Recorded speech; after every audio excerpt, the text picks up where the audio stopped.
and welcome to Scaling AI Safely. Is your SaaS data protected in the AI era? Presented by 𝗦𝗽𝗀𝗀𝗀. I'm Brad Orluk. I'm the head of the Microsoft relationship here at 𝗦𝗀. And I'll be joined a little bit later by Alan Garcia, our field CTO for the Microsoft ecosystem and Microsoft MVP.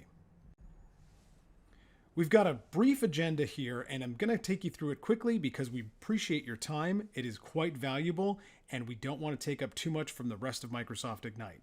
But you're going to get to know 𝗦𝗀. You're going to find out about protecting your data natively, what CoPilot can do to your data, impacts of data events, the data recovery lifecycle, and connecting with 𝗦𝗀 face-to-face.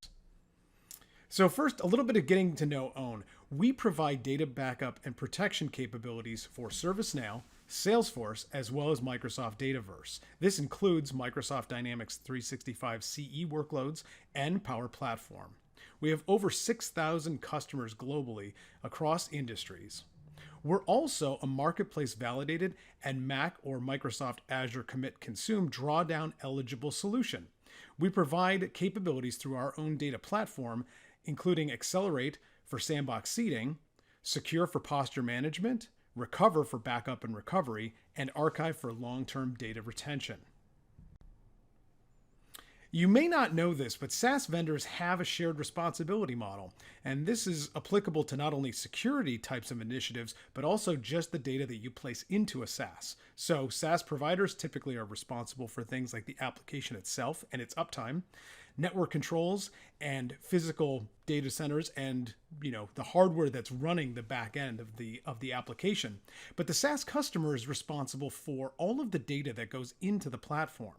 So that means all of your chart of accounts, all of your opportunities, all your contacts, etc. All that data is actually your responsibility. And while there's redundancy in the platform, long-term data retention is not addressed out of the box. And Microsoft even says in their own master service or subscription agreement that you must regularly back up your data.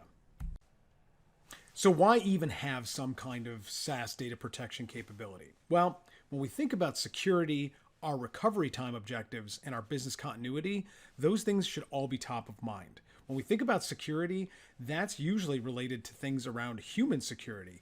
Humans cause most of the data losses in modern SaaS applications. It's not a reliability issue with the platform. It's not the vendor typically who is having some kind of issue that we need to recover from. It could be, but it's mostly either poor data entry, malicious actors, etc. So security, 49% of the time, is a major issue caused by human beings with our data. When we think about our recovery time objective, we go, okay, well, I've got this data and I've lost some of it. And having that data loss could, again, impact applications downstream. It could also just affect the workloads happening in the platform itself. So our customers have reported back to us that up to 42% of the time, when that data loss occurs, there's some kind of downtime. And we know downtime costs us money. And then lastly, the business continuity piece around low code, no code. 65% of applications are going to be low code, no code by 2025. So that being said, those are not addressed by any kind of business continuity solutions out of the proverbial box for the long term. So 𝗦𝗀 Backup can be there as a solution for that issue. We should think about the common data loss and corruption scenarios that happen to our customers.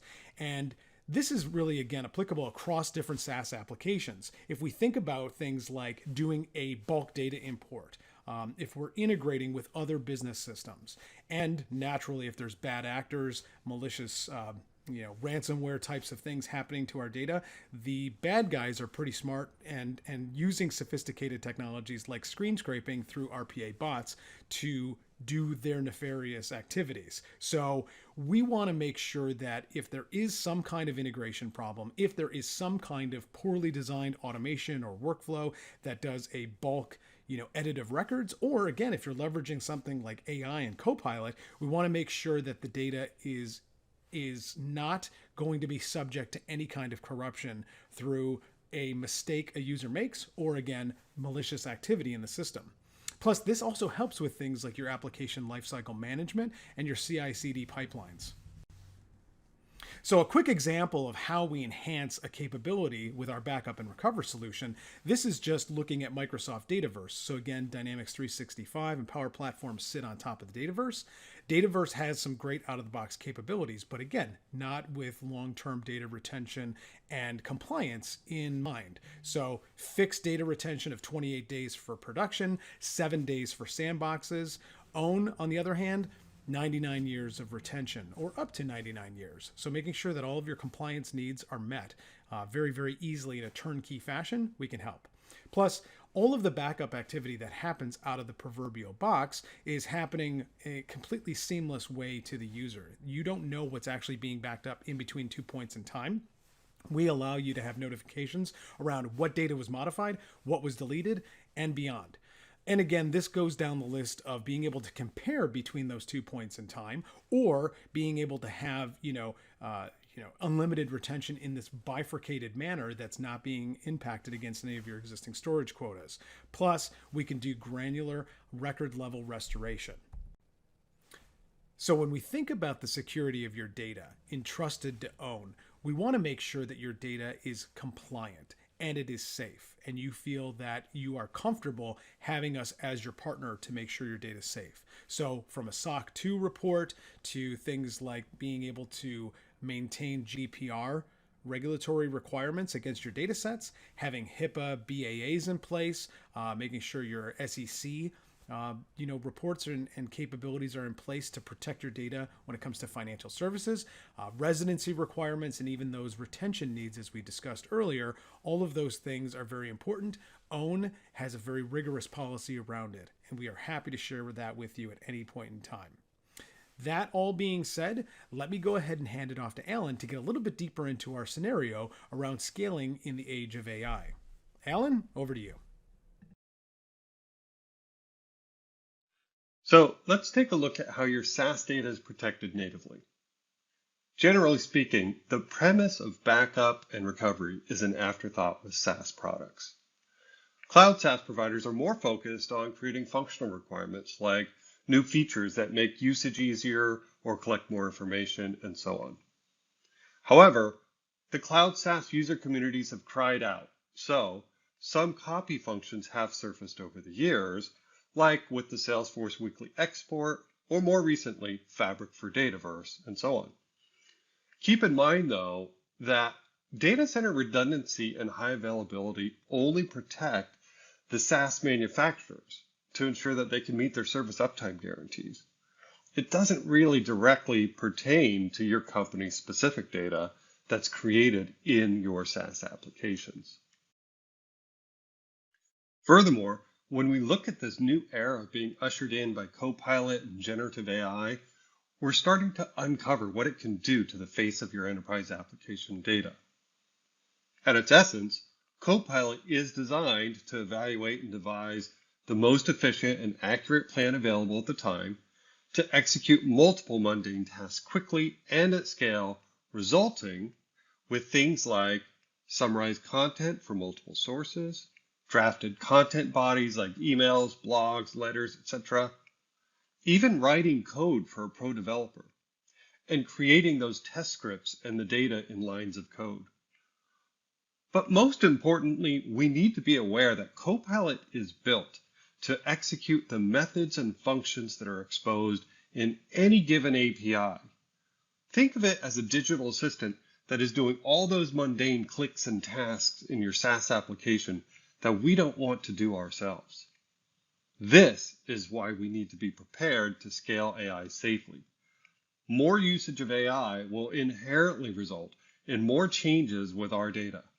We need to understand the implications it will have to our enterprise application data and be prepared to quickly triage and resolve data events when they occur.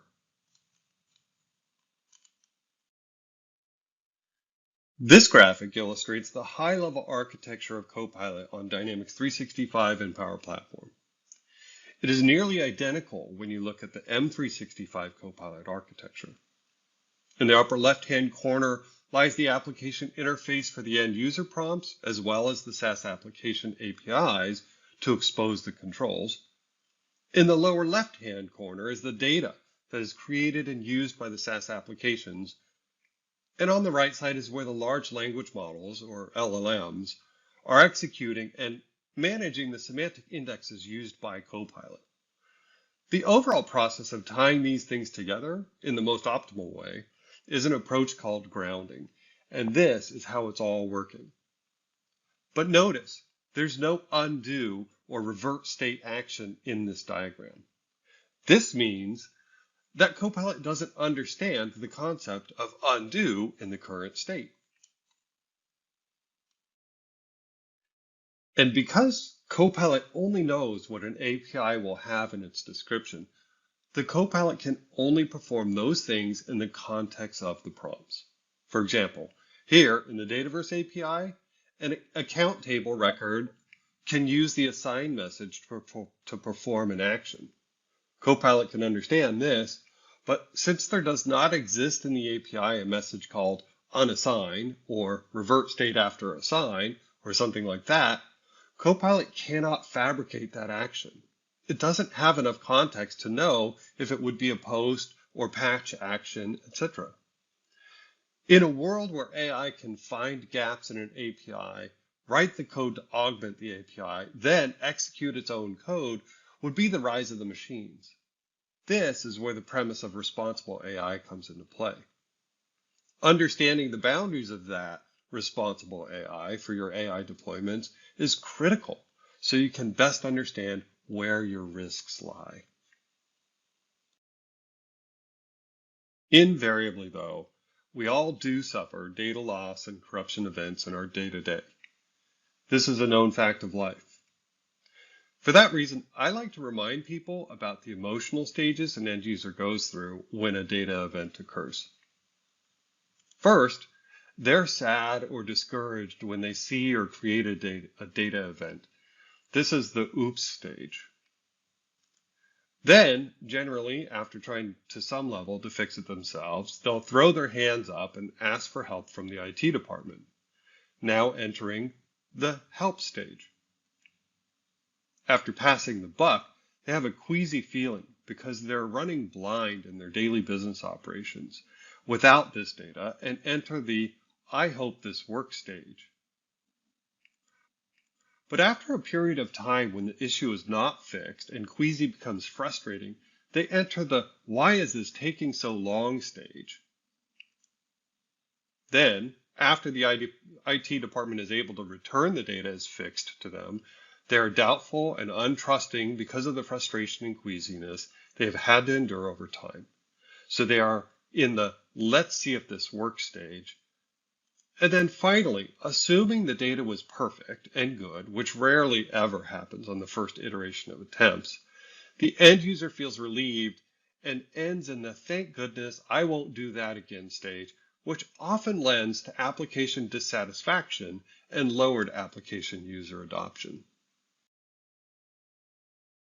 Now that we've seen what CoPilot can do with and to your data, where risks can occur when scaling out your AI usage, let's review some common practices during a data recovery lifecycle.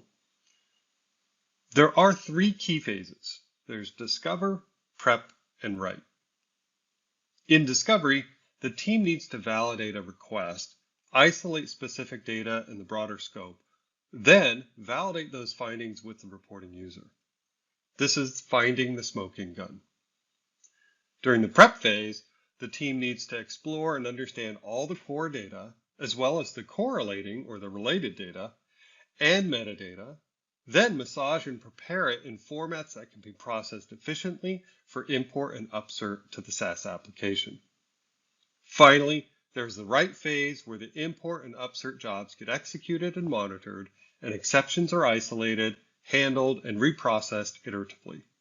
The IT team will validate first, then hand off to the business end users for validation, and well-structured organizations will perform an RCA, or root cause analysis, then move toward a preventative action or corrective action to mitigate the risk of recurrence before final test, validation, and deployment of the fix.